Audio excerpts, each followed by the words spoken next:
Assalamualaikum warahmatullahi wabarakatuh. Kami dari kelompok 4 Hukum Laut Internasional ingin mempresentasikan hasil kerja kelompok kami. Di sini kami 2 orang yang beranggotakan. Yang pertama Putri Febriani, yang kedua Zana. Dan langsung saja kami mempresentasikan hasil kerja kelompok kami yang Konvensi Perserikatan Bangsa-Bangsa tahun 1982 tentang hukum laut dan perlindungan sumber daya laut. Yang pertama tentang latar belakang masalah. Konvensi Hukum Laut Internasional atau Hukum Perjanjian Laut adalah perjanjian internasional yang dihasilkan dari Konferensi Perserikatan Bangsa-Bangsa tentang hukum laut yang ketiga, yaitu UNCLOS 3 yang berlangsung dari tahun 1973 sampai dengan tahun 1982. Konvensi Hukum Laut ini mendefinisikan hak dan tanggung jawab negara dalam penggunaan lautan di dunia, serta menetapkan pedoman untuk bisnis lingkungan dan pengelolaan sumber daya alam laut. Konvensi disimpulkan pada tahun 1982, menggantikan perjanjian internasional mengenai laut pada tahun 1958. UNCLOS diberlakukan pada tahun 1994, setahun setelah Guyana menjadi negara ke-60 untuk menandatangani perjanjian. Untuk saat ini telah ada 158 negara termasuk Uni Eropa yang telah bergabung dalam konvensi. Dalam perumusan konvensi ini,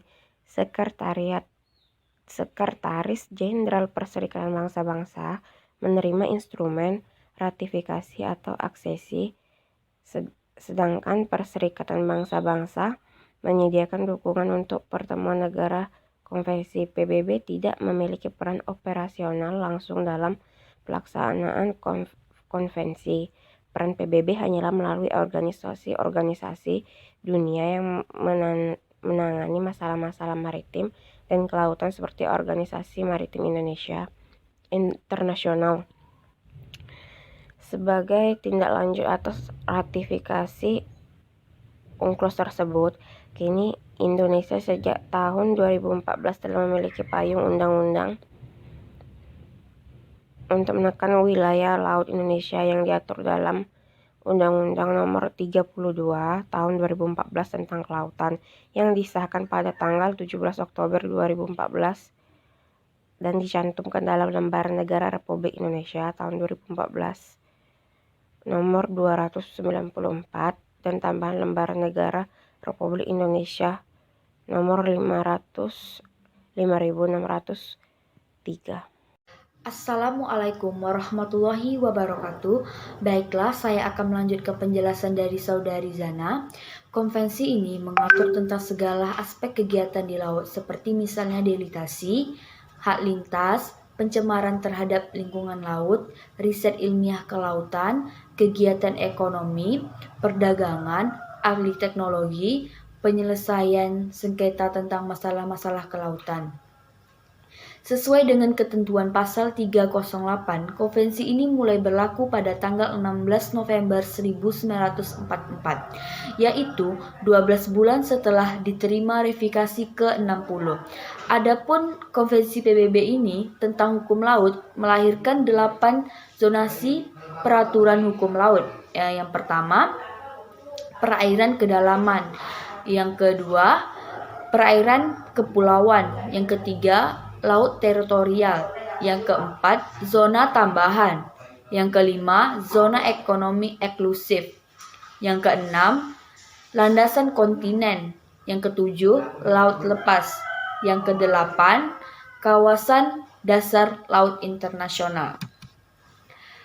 Isi konvensi PBB ini agar lebih jelas, mari kita simak beberapa poin pentingnya.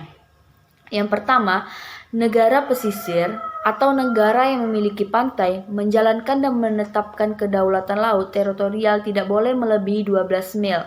Yang kedua, kapal laut dan pesawat udara diperbolehkan melintas di selat yang digunakan untuk navigasi internasional.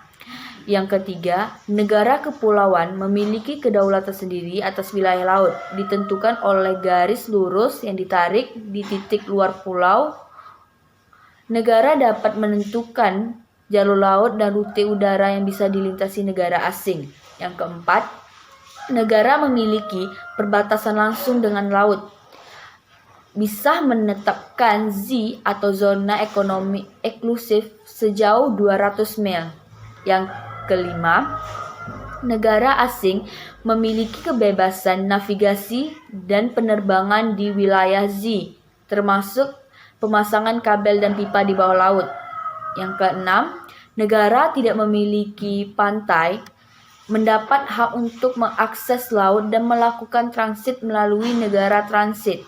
Yang ketujuh, seluruh negara harus turut serta dalam mencegah dan mengendalikan pencemaran laut, termasuk bertanggung jawab atas kerusakan yang diakibatkan oleh pelanggar negara terhadap konvensi ini.